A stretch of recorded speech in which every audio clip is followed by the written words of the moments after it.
Assalamualaikum warahmatullahi wabarakatuh. Kembali lagi dalam mata kuliah kita di pertemuan kali ini, di mana di pertemuan kali ini kita memasuki pertemuan ke-8 ya dalam mata kuliah sistem penunjang keputusan. Jadi di second half ini atau setelah masa ujian tengah semester, kita akan membahas beberapa subjek ya. Dari pekan 8 kita akan membahas tentang manajemen user interface. Nanti dilanjutkan pekan berikutnya atau pekan ke-9 untuk international decision support system. Kemudian di pekan 10 kita akan merancang sistem penunjang keputusan. Lalu ada AHP, Fuzzy Logic, dan di pekan ke-13 ada penggabungan antara Fuzzy dan AHP. Dan lalu di sebelum ujian akhir semester kita akan melakukan proses evaluasi ya, atau mungkin Anda kenal dengan istilah kuis atau kisi-kisi dan lain sebagainya, agar Anda sudah siap di proses ujian akhir semester. Baik, langsung saja kita akan bahas tentang manajemen user interface. Ya, jadi apa itu user interface ya? Atau mungkin di bahasa lain antarmuka atau interface yang menjembatani antara si pengguna ya dengan sistem. Jadi user interface itu adalah media komunikasi ya yang menjembatani antara si pengguna dengan sistem.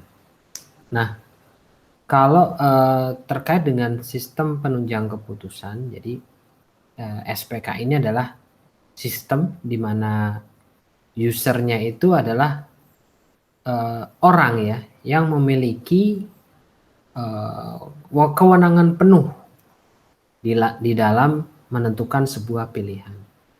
Jadi pengguna sistem penunjang keputusan adalah orang atau sekelompok orang atau institusi yang power dan kekuasaannya cukup dominan karena dia akan melakukan proses-proses pengambilan keputusan.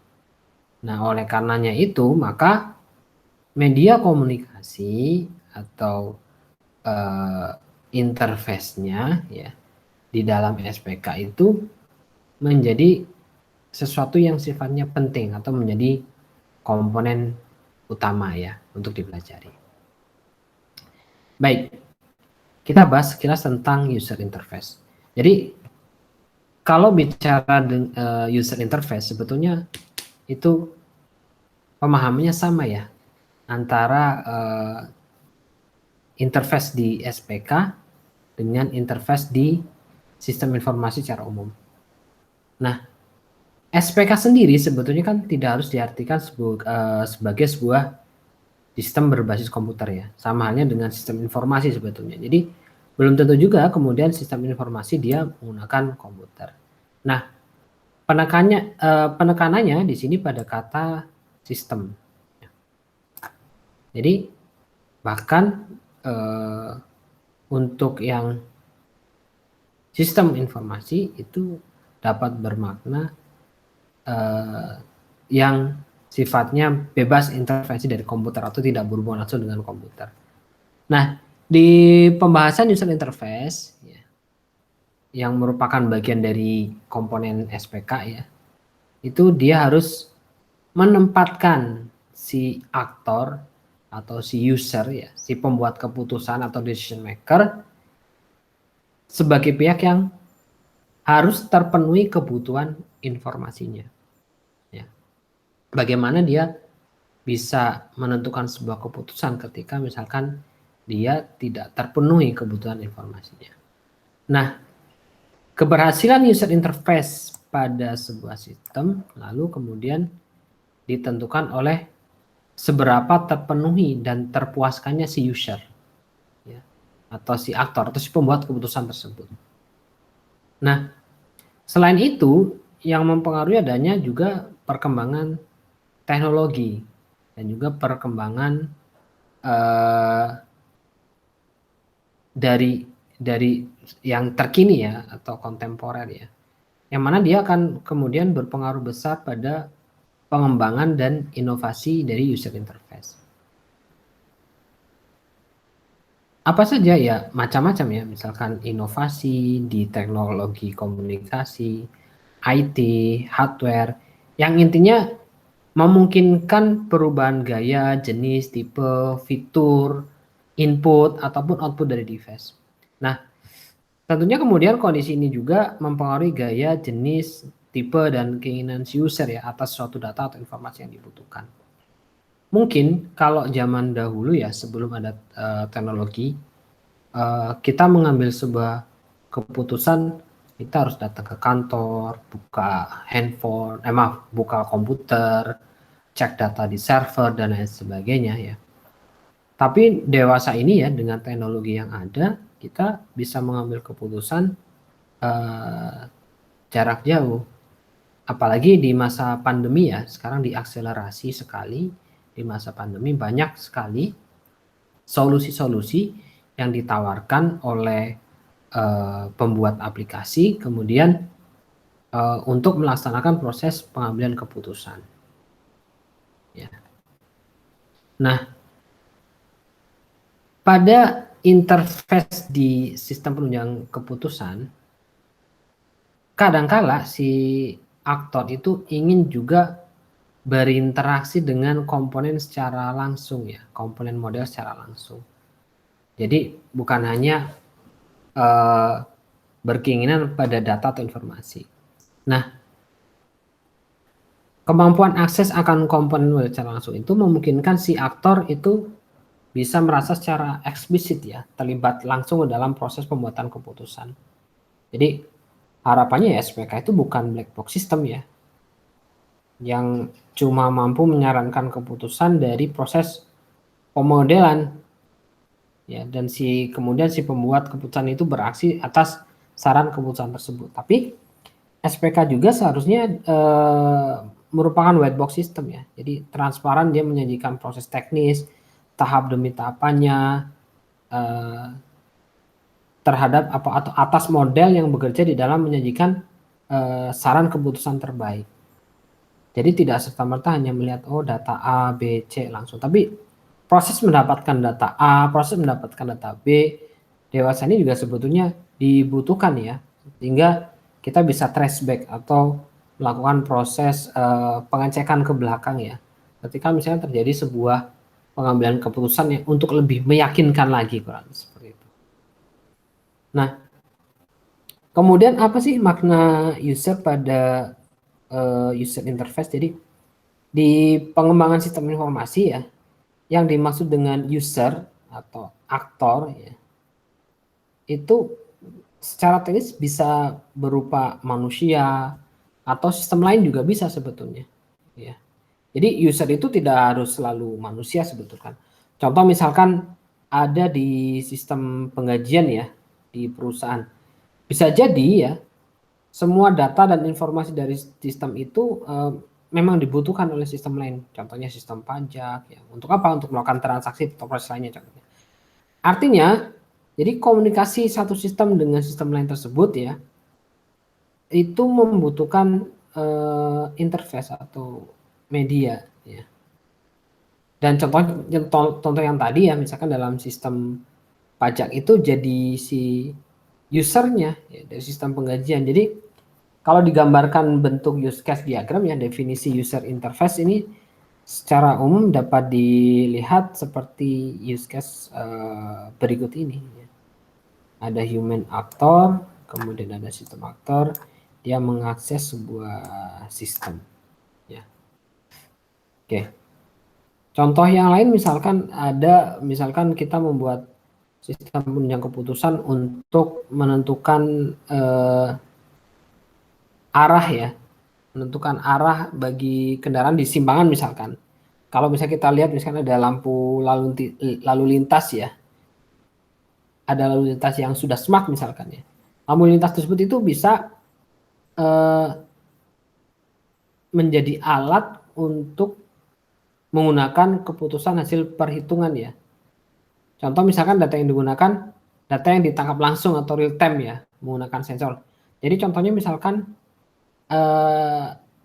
ada lampu lalu lintas, dia akan melakukan pengecekan kalau jumlahnya banyak di titik tertentu, maka kemudian lampu hijaunya akan menyala lebih lama. Contohnya seperti itu. Jadi di sini artinya si lampu lalu lintas itu adalah sistem aktor. Dan sistem lalu lintas tadi, lampu lalu lintas ini juga merupakan sistem atau bagian sistem lain sebagai user. User dari apa? User dari pengolahan data berdasarkan algoritma untuk menjalankan sebuah keputusan. Ya. Oke. Nah, saat ini ya, Anda mungkin bisa lihat ya, banyak sekali ya, kalau apalagi zaman COVID ini Anda bisa lihat ada infografik ya, ada semacam infografik ya. Jadi di perkembangan saat ini itu manusia itu mampu dan terbiasa melihat segala macam informasi dalam satu media gambar ya, dan dalam satu kesatuan waktu. Jadi kalau misalnya Anda lihat infografik, infografik adalah sebuah gambar yang dengan sengaja dibuat untuk merepresentasikan berbagai jenis informasi dengan berbagai macam makna dan tujuan ya. Dan dilengkapi juga berbagai jenis simbolisasi dan pewarnaan ya. Dan biasanya tersaji dalam satu kesatuan waktu. Contoh misalkan ini ada infografik ya untuk sistem pembelajaran ya di negara-negara bagian di Amerika misalkan ya. Misalnya kita bisa lihat ya, sesuai dengan kebutuhan misalkan ya.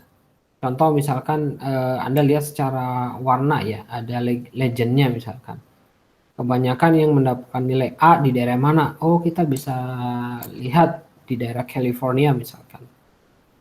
Atau misalkan dia di mana? Di Los Angeles misalkan. Oh, ternyata banyak. Yang nilainya kebanyakan F misalkan. Itu di daerah mana misalnya? Oh, ternyata dia ada di Wisconsin misalkan. Atau di Orlando misalkan. Ya. Jadi dengan melihat infografik ini, si pembuat keputusan kemudian bisa mudah ya, bisa memudahkan ya untuk melihat misalkan, oh berarti saya harus mengenhance misalkan tingkat pendidikan di wilayah mana, contohnya seperti itu. Kemudian ada yang namanya dashboard ya. Jadi kalau dashboard itu memungkinkan si para pengguna sistem ya yang berbasis komputer ya untuk berkomunikasi dalam lingkungan yang tunggal atau single display lah, kurang lebih seperti itu ya. Jadi si user itu berhadapan dengan satu media ya, di mana setiap data dan atau informasi yang dibutuhkan ya untuk melakukan aksi atau tindakan ya yang terkait dengan pengambilan keputusan itu bisa terlihat dengan jelas dan detail dalam sebuah layar ya, media tunggal. Nah, di mana karakteristik desain dashboard itu memang sebaiknya semua informasi itu termuat dalam satu layar dan harus sesederhana mungkin. Ya, ini misalkan ada sebuah contoh dashboard Pegasus Executive Dashboard misalkan. Dia melakukan dashboarding di lampu lalu lintas misalkan. Anda akan kelihatannya secara detailnya ya, secara detailnya grafik, waktu dan lain sebagainya. Nah, sebetulnya untuk dashboard itu sejenis juga ya dengan infografik. Nah, jadi dashboard juga memungkinkan untuk menyajikan berbagai jenis data dan informasi hanya dalam sebuah layar ya. Dengan berbagai macam simbolisasi, ada warna, indikator ya. Nah, interface ini sebenarnya memungkinkan si pengguna itu ya dalam tanda kutip dinina bobokan ya. Dipermudah lah kurang lebihnya. Karena dia dapat memantau seluruh aktivitas dan kualitas atas kinerja tertentu. Contoh misalkan kinerja perusahaan, kinerja sistem pengaturan lampu lalu lintas dan lain-lain ya. Yang sifatnya bisa juga real time atau bisa juga dilakukan pengaturan berdasarkan waktu tertentu ya. Nah, sebenarnya ya hanya dari sebuah media yang interaktif, kemudian informatif, akan tersajikan dan terinformasikan lengkap dengan berbagai indikator warna ya di dalam dashboard tersebut ya sebagai hasil perhitungan dan analisis yang telah dilakukan oleh sistem ya. Jadi kembali lagi ke user interface yang di SPK ya. Di user interface itu menjembatani ya sebetulnya antara user dengan sistem ya. Dan bentuk contoh nyatanya yang biasa digunakan untuk sistem penunjang keputusan itu ada infografik ya. Infografik itu cenderung biasanya stagnan ya, dikirim dalam periode waktu tertentu. Tapi kalau misalkan dashboard, apalagi saat ini ya banyak sekali ya dashboard yang sifatnya datanya real time ya, real time untuk kemudian kita mengambil sebuah keputusan. Kurang lebih itu yang bisa disampaikan pada pertemuan malam hari ini. Pekan depan kita akan membahas tentang International Decision Support System. Dari saya cukupkan. Mohon maaf apabila dalam penyampaian ada kekeliruan. Bila taufiq wal hidayah. Assalamualaikum warahmatullahi wabarakatuh.